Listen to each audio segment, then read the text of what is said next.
Hemos titulado a esta miniserie Somos Discípulos.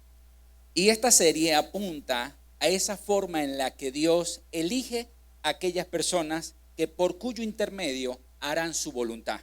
Lo hemos dicho en muchas oportunidades. Nosotros somos facilitadores de lo que hay en el corazón de Dios.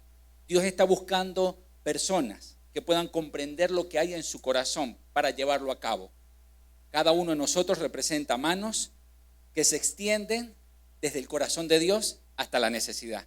Cada uno de nosotros representa piernas que caminan rápido para cubrir una necesidad. Y todo eso viene del corazón de Dios. Y de alguna manera Dios hace ese llamado para que nosotros podamos comprender que Dios quiere ayudarnos en cada una de las temporadas que tenemos en esta tierra. Como lo dijo el sabio Salomón, todo tiene su tiempo. Y en todas las temporadas Dios quiere estar con nosotros para ayudarnos a avanzar a la siguiente temporada y que no nos quedemos estancados en alguna de ellas.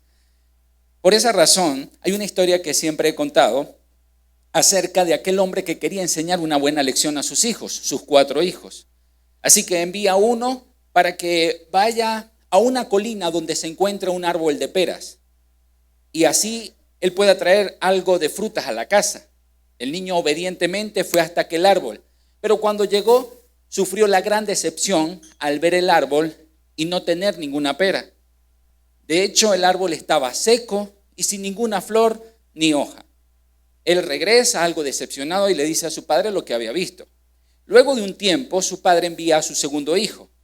Su segundo hijo llega y también sufre una gran decepción. Pues aunque está lleno de hojas verdes, no hay ninguna pera tampoco. Viene y entrega el reporte. El tercer hijo va también y también vuelve a sufrir una gran decepción. No ve ninguna pera, pero queda maravillado por lo frondoso que se ve el árbol. Ya no son hojas verdes, también hay flores, que pareciera ser, avisan de una buena temporada de peras, pero no hay ninguna que llevar a casa. Así que envía al cuarto hijo y cuando llega el cuarto hijo se encuentra que el árbol era tal y como se lo había dibujado su papá. Un árbol lleno de peras. Y pudo recoger todas las que podía cargar y llegó a la casa. Los otros 3 hijos quedaron sorprendidos por lo que él había traído, pues ninguno de ellos había encontrado tal bendición. Su padre aquí aprovechó el momento para enseñarles una gran lección. Le dijo: nunca se dejen llevar por las apariencias de una persona. No juzguen ni saquen ninguna conclusión por una temporada que esa persona esté viviendo, porque muy probablemente más adelante la verás con muchos frutos. Así que no subestimemos a nadie. Yo creo que también era la forma en que pensaba Jesús. Dios siempre ha pensado de esa manera. Él nunca se ha dejado llevar por las apariencias. Él ve más allá de eso, ve el corazón. Cuando Jesucristo comenzó su ministerio aquí en la tierra, también generó muchas decepciones, sobre todo en los fariseos. Los fariseos tenían como un prototipo, una forma en la que llegaría el Mesías. Y casi siempre, en la mayoría de los casos, ellos tenían el ideal de que sería como ellos, de que vestiría batas caras, que caminaría como ellos, que hablaría como ellos y que sería un fiel defensor de la palabra del Señor. Y con eso, entonces, nos damos cuenta de que ellos sufrieron una gran decepción porque el Mesías llegó disfrazado de carpintero. Y eso confrontó su manera de tener una expectativa. Pero Jesús aprovechó esto para acercarse a aquellos que no estaban esperando a Jesús. Eran las personas que habían sido rechazadas por la sociedad. Esas personas que no creían ya en la palabra del Señor porque no era congruente lo que los fariseos hacían y lo que tenía que haber sucedido. Los fariseos tenían que haber defendido la palabra como bien lo hicieron. El problema es que llegaron al extremo de odiar a los pecadores. Ellos tenían que confrontar el pecado, pero no odiar a los pecadores. Y ellos llegaron a ese extremo. Por eso Jesús dijo en una oportunidad: escuchen lo que los fariseos predican. Escuchen sus palabras, escuchen sus sermones, escuchen sus principios, porque hablan palabra de Dios, pero no hagan lo que ellos hacen, porque sus vidas son completamente incongruentes con lo que deberían estar haciendo en función a lo que saben.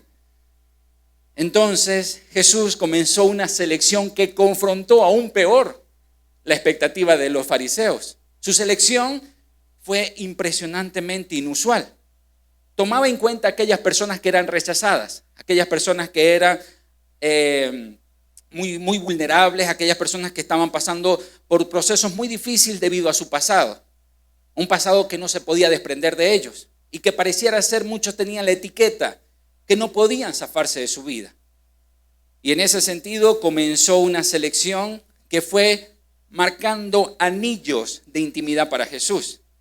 Tenemos a las multitudes que venían por los beneficios de Jesús. Ese es el primer grupo.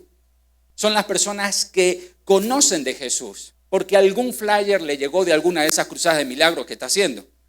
Ellos lo están viendo quizás por televisión, por alguna cadena, están viendo cómo predica, están viendo y escuchando lo que hacen, pero simplemente conocen de Jesús. Muy bien, mantienen su distancia. Muchos queriendo acercarse a Él, quizás por lo apretado de las multitudes que le seguían a Jesús, no tenían esa oportunidad, pero quedaban hasta ese punto y se conformaban con eso, conocer de Jesús.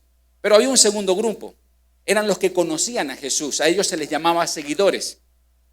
Eran los que hacían un poquito más, iban una milla más y se acercaban al punto de conocerle, de estrecharle la mano, de conocer, de hacerse amigos, como por ejemplo Lázaro, que no aparece en la galería de los discípulos de Jesús, de los apóstoles de Jesús, pero marcó mucha cercanía con Jesús, siendo un gran amigo para Jesús. Y así otros muchos mantenían cercanía, mas no compromiso. Luego viene el tercer grupo, y ese es el grupo de los discípulos. Ellos sí establecieron un compromiso. Ya no conocían de Jesús y ya no conocían solamente a Jesús. Ellos ahora trabajaban con Jesús. Ellos caminaban con Jesús. Se dice que era un aproximado de 70 apóstoles, 70 discípulos, que él enviaba de 2 en 2 para predicar las buenas nuevas. Solo que después Jesús comenzó a hablar de un mayor compromiso. No solamente se puede limitar a ser seguidores, no se pueden limitar solamente a trabajar para mí. Tienen que abrir su mente porque habrá algo mayor. Y empezó a hablar muy fuerte. Algunos de los discípulos se acercaban a Jesús con ese tipo de sermones tan duros, tan confrontativos, pero en amor. Y le decían, oye, tu palabra es fuerte, está subiendo de tono, Jesús. Y ellos se nos van a ir. Si sigues hablando así, se van a ir. Y Jesús les respondió, ¿y tú? ¿Qué has pensado de eso? ¿Tú también quisieras irte? Entonces, en ese punto, dice la palabra que muchos que le seguían de cerca como discípulos, le dejaron de seguir, porque estableció claras las medidas del compromiso, porque lo que se venía iba a demandar de hombres bajo un compromiso inquebrantable. Eso redujo el anillo de 70 a 12. Y esto me hizo recordar mucho la vez que yo hice por primera vez un operativo en San Fernando de Apure, en el hospital. Y yo motivé a los jóvenes de la iglesia, vamos a hacer un operativo con una franela que llevaba por título SWAT. Somos el equipo SWAT, el equipo élite de Dios para poder hacer su obra aquí en la tierra. Y todos se animaron con eso. Llegamos allá con globos y entre otros muchos regalos, cotillones, empezamos a hacer la actividad, pero noté algo, que la mayoría estaba más interesado en los selfies y las fotos que en la atención y el cuidado. Y eso me llamó la atención. Así que para la siguiente jornada yo dije, vamos a cambiar las reglas del juego. Ya no habrán teléfonos y vamos a comenzar con un seguimiento. No solamente llegaremos a entregar cotillones, sino que cada uno de ustedes va a visualizar a algún niño que pudiera adoptar en su corazón para darle seguimiento. ¿Qué tal? ¿No habrá teléfonos, pastor? No. Una fotico chiquitica nada más para las redes y que mi mamá vea que estoy en algo. No, no habrá nada de eso. Habrá simplemente un corazón dispuesto a servir de forma incondicional. ¿Están dispuestos a eso? Y todos dijeron sí, era el equipo SWAT. Solo que cuando llegó ese fin de semana siguiente, contaba con 6 personas nada más. De casi 60 voluntarios, bajamos a 5 personas que nos acompañaron ese día. Porque el compromiso era el más alto y los beneficios de popularidad eran mucho más bajos. Así que decidí emprender este camino con 5 o 6 voluntarios. Pero Dios hizo algo maravilloso.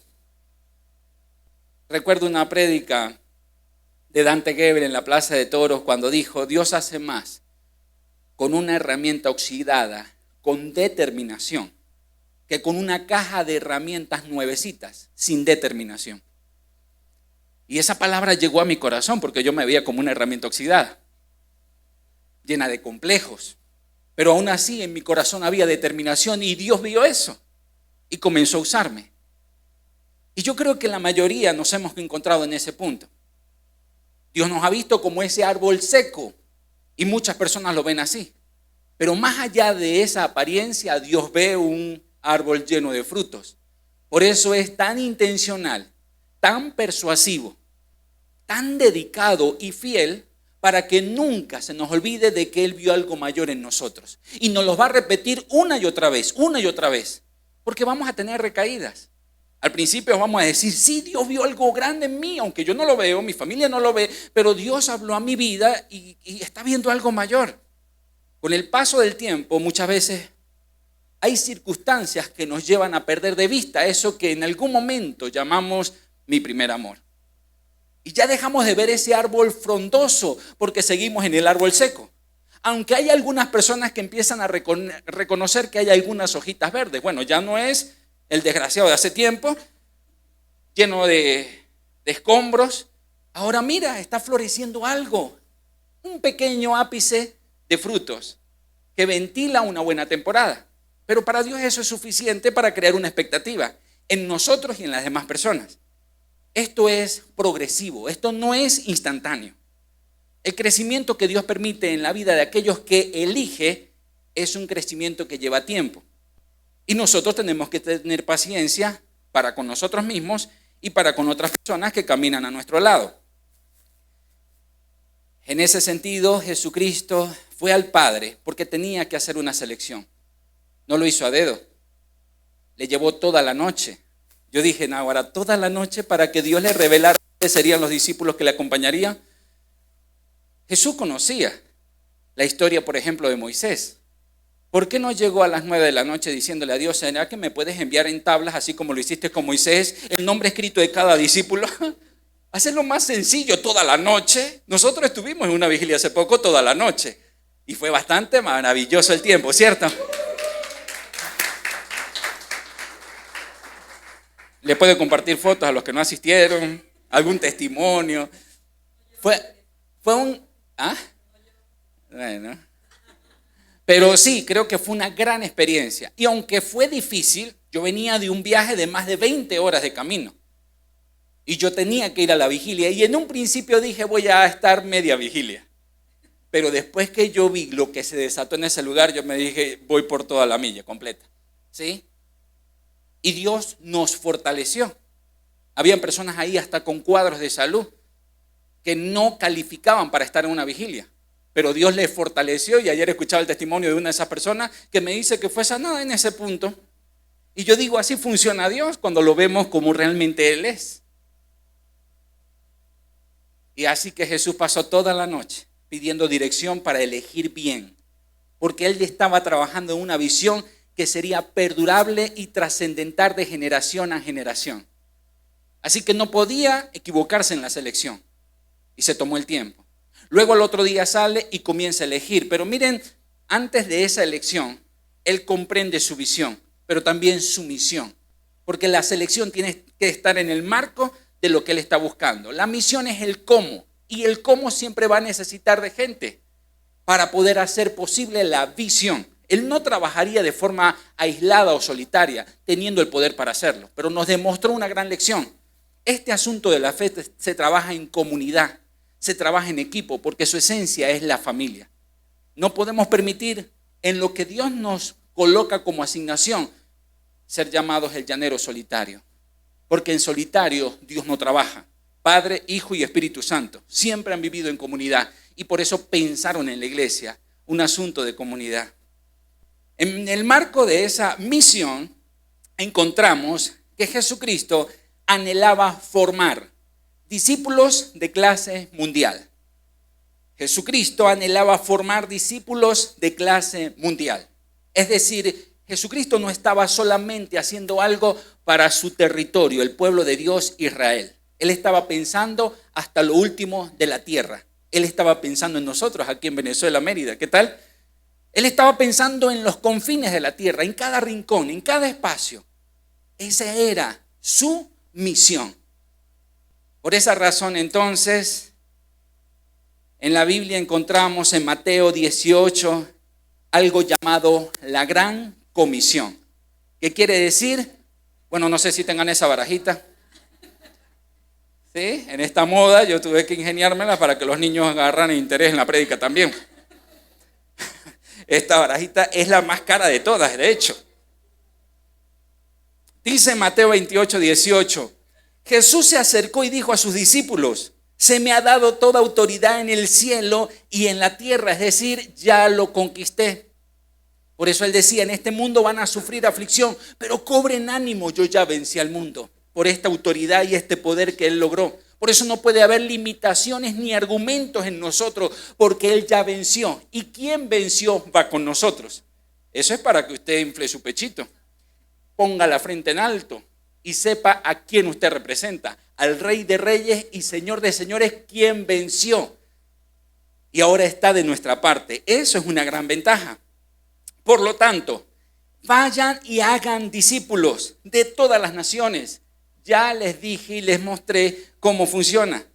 Bautizándolos en el nombre del Padre, del Hijo y del Espíritu Santo. Así funcionará esto.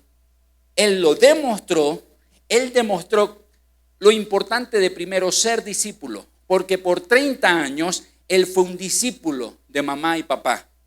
Él se sometió a la autoridad de casa, del hogar, honrando a padre y madre, siendo el primer principio y el primer mandamiento con promesa que él tenía que honrar y respetar. ¿Viste cómo él no se pasó por alto siendo el Hijo de Dios? Aunque por allá le dio un ápice en su adolescencia de rebeldía, como puede pasar, es normal, es natural, que se le perdió a María y a su papá José y empezó a predicar. No siendo el momento, no siendo la temporada, lo hizo así porque había una pasión en su corazón. Sin embargo, tenía que estar sujeto a autoridad. Y allá llegó María a buscarlo, desesperada y bien brava, ¿sabes? Jesús, ¿qué haces aquí? En los negocios de mi padre me es necesario estar. Mira, ¿sabes qué? Para la casa. Pase que no le voy a pegar. Dele, ¿Ah? No, pero Jesús estaba ahí en esa situación, pero que él tenía que estar sometido a autoridad, porque él necesitaba tener autoridad de ser discípulo para hacer discípulo. Nadie puede hacer discípulo si antes no ha desarrollado un corazón de discípulo. Porque ahí es donde viene el legalismo. Comenzamos a poner cargas muy pesadas porque nunca llevamos una. Y si caemos en esa tentación, porque es una tentación, siempre que voy a un colegio, a una empresa, y pregunto cuál es el principal problema que le gustaría podamos atender con las charlas y el contenido que podamos traer. Mira, el tema de que aquí hay mucho cacique, poco indio. Eso es algo viral que se ha hecho en las empresas, en las organizaciones, instituciones, donde todo el mundo quiere mandar, porque es una tendencia de tomar el control. Todos queremos el control, ¿cierto?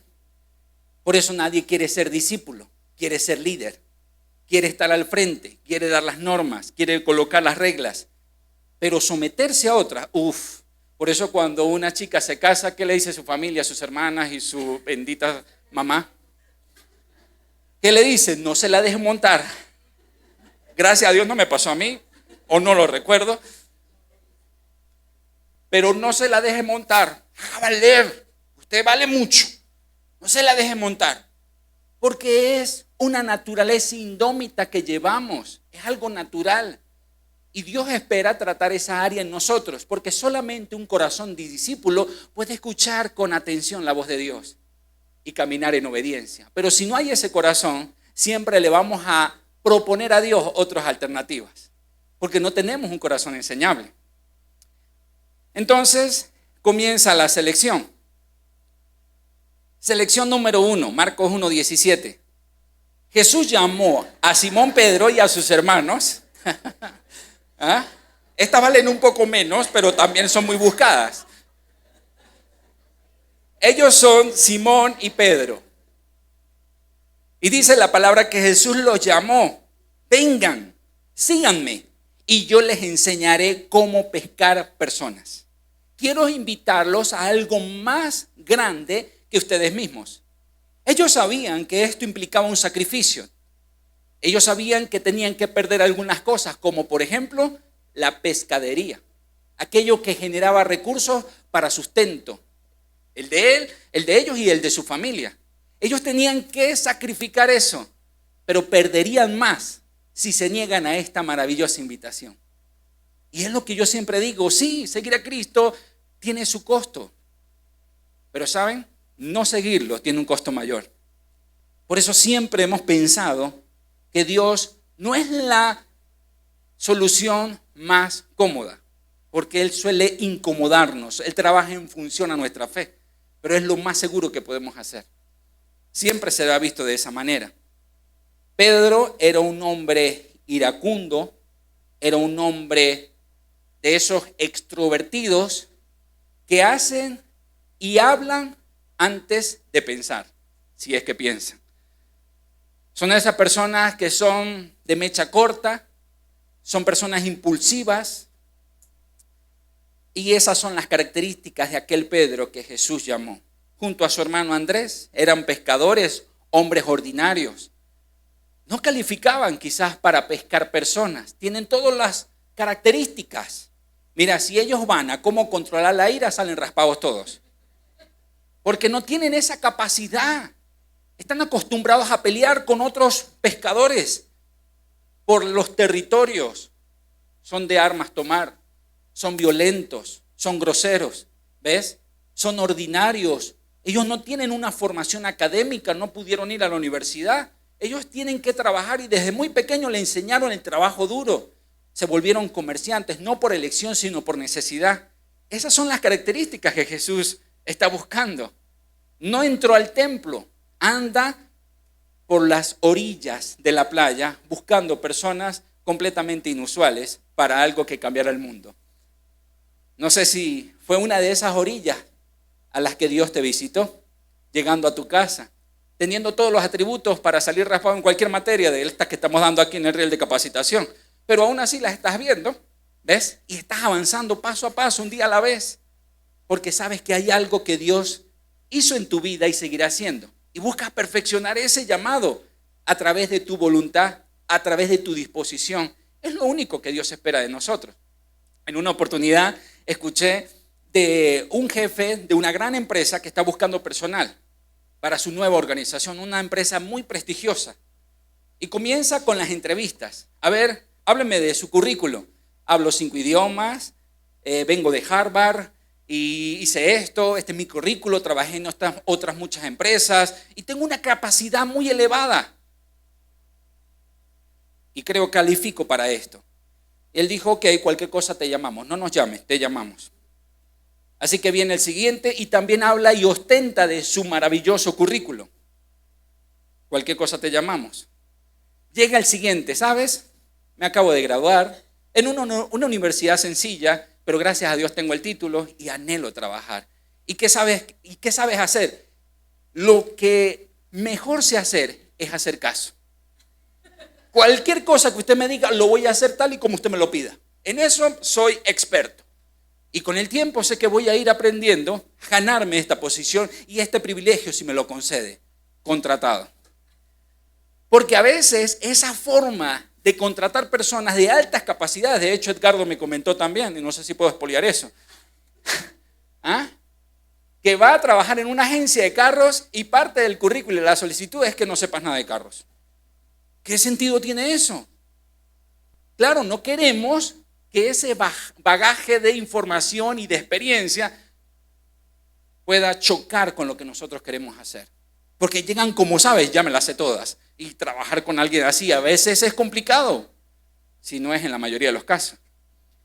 Pero si no sabes nada al respecto de este mercado, genial, porque eres como materia prima, ¿sabes? Eres un corazón virgen para desarrollarlo en función a lo que estamos buscando. Y eso me impresionó cuando me lo contaba. Y yo decía, eso era lo que estaba buscando Jesús. Personas vírgenes de corazón para hacer algo maravilloso a través de ellos. Por eso no pienses en las capacidades, si tienes o no las capacidades para servirle al Señor.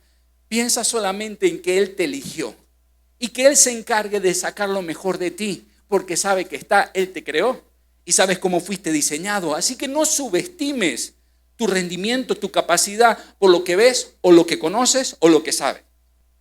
Porque entonces Dios hará algo mayor y diferente en ti.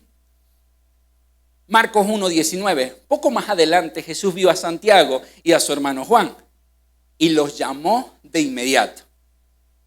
Este era otro perfil. A ellos le tienen el apodo de hijos del trueno. Sabrá Dios qué habrán hecho para que le apoden así.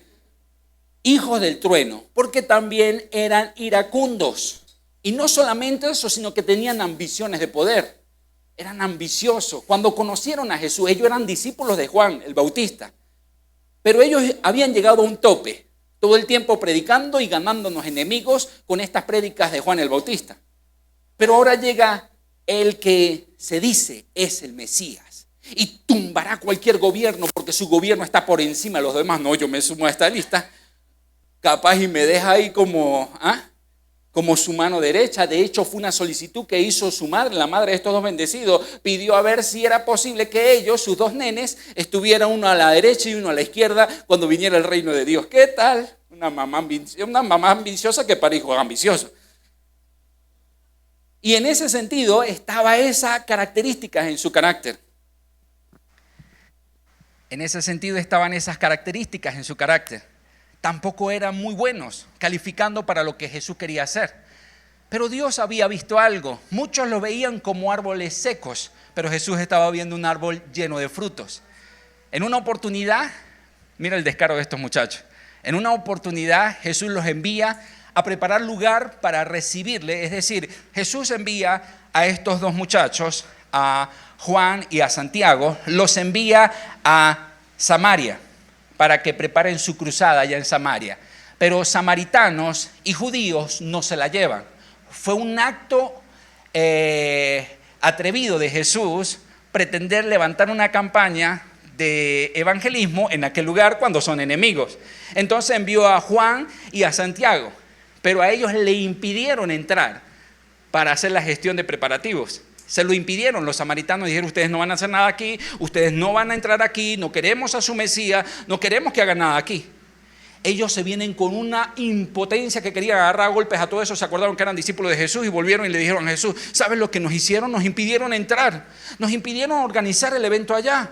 Señor, ¿será que nos puedes permitir un poquito de tu poder para que entonces fuego caiga del cielo y los consuma? Tan bonito, ¿no? Sí, esas oraciones que a veces nosotros decimos: Señor, ¿te lo llevas o te lo mando? ¿Sabes? Porque no lo soporto. Y yo sé que en algún momento a usted le habrá pasado así como a mí, cuando alguien me quita un canal mientras que yo voy viajando, voy manejando, alguien se atraviesa o hace algo que te incomoda y ahí pareciera la palomita del Espíritu Santo salir del vehículo y empiezas a pensar: si tuviera un poquito de poder, Yo siempre, antes cuando era más mundanito, yo decía: uy, Dios mío, si me dieras un poquito de poder, no voy a aspirar que se estrelle, pero sí aspiraría a que sus cauchos se espichen. Y entonces yo paso por un lado y le digo: que Dios te bendiga. Lo llegué a pensar. Pero hace mucho tiempo, quizás. Sé que ustedes no viven eso, pero a veces pensamos de esa manera, tal y como ellos, hijos del trueno, pensaban. Con el tiempo, su mentalidad, su forma de ver las cosas cambiaría. Ellos eran ambiciosos e iracundos. Luego mira lo que pasa con Juan.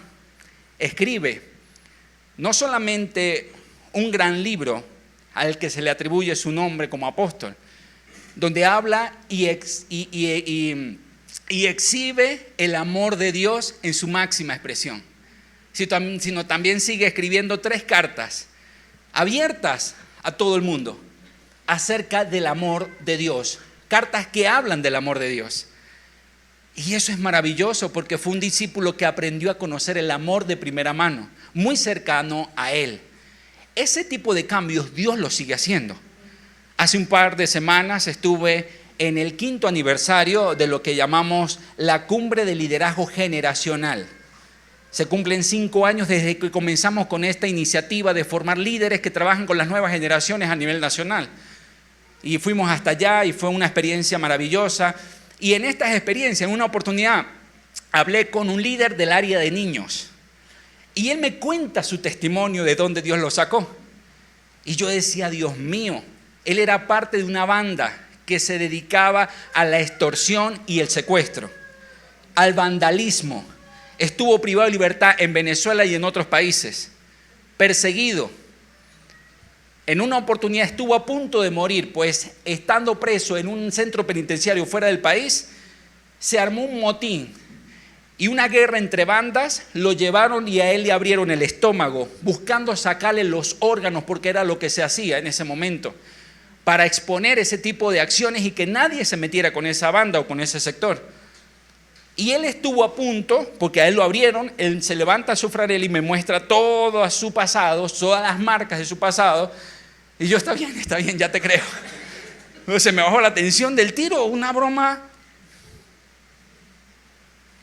Y él me dijo, pero estando allí, con mis órganos casi afuera, porque gracias a Dios algo sucedió e interrumpieron la masacre que harían de mí.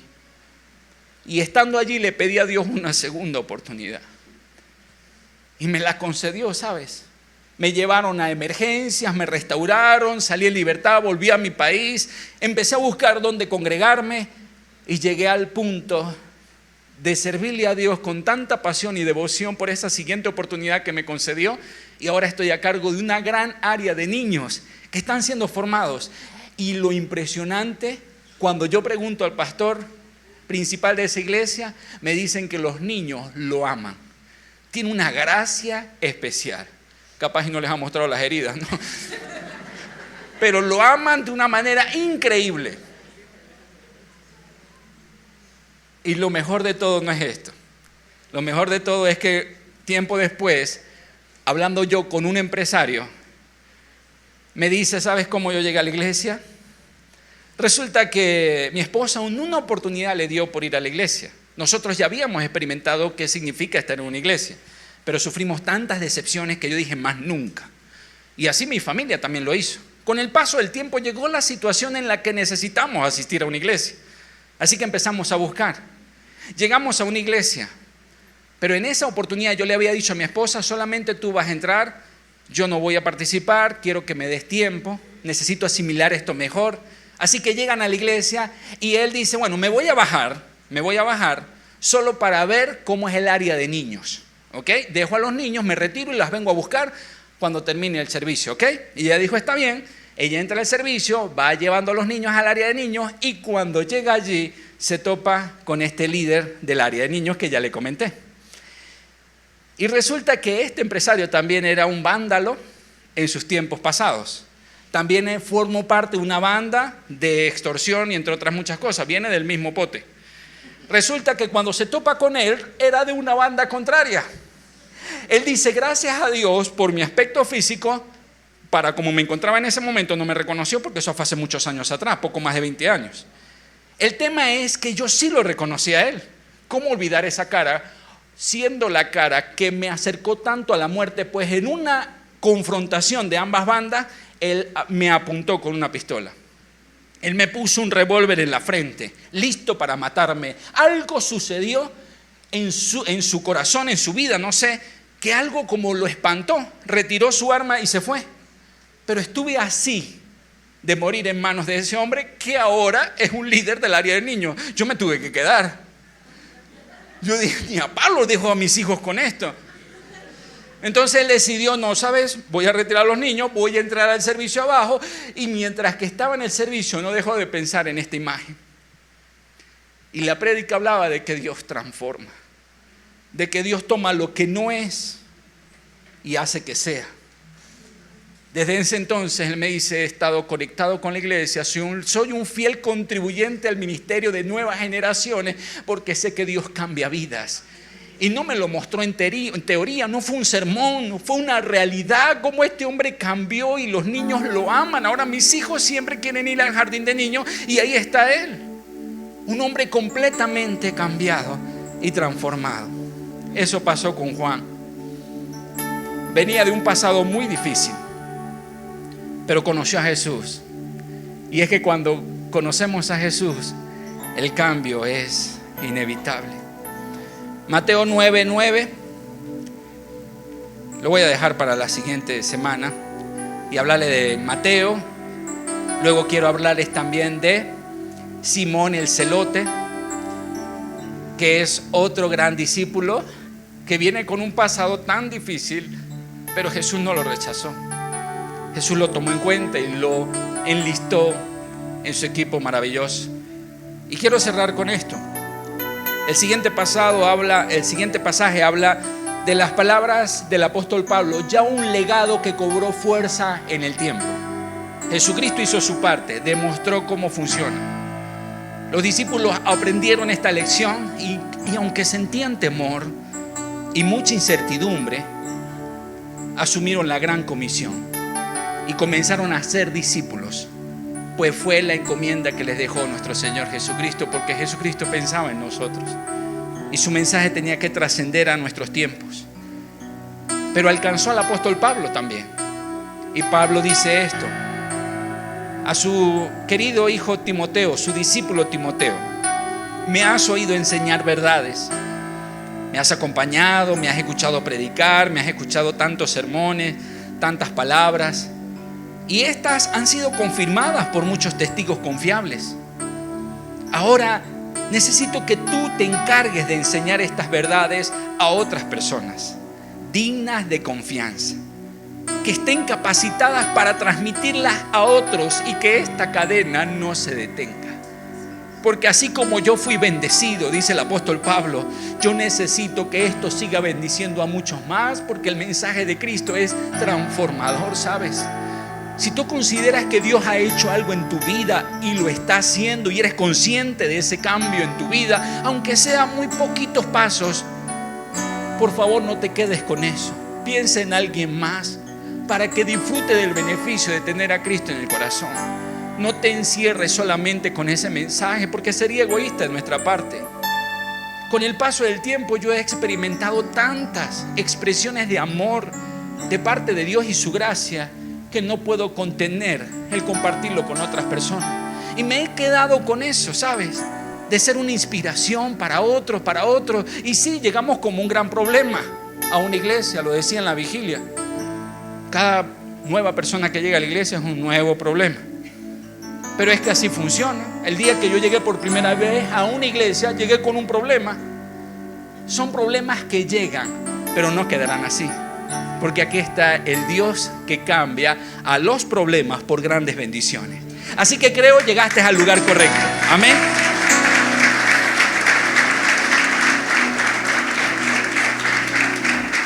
Y no te sientas mal por lo problemático que estés llegando. Tranquilo, eso con el tiempo va a mejorar, si eres fiel y constante en estas verdades que habla el apóstol Pablo.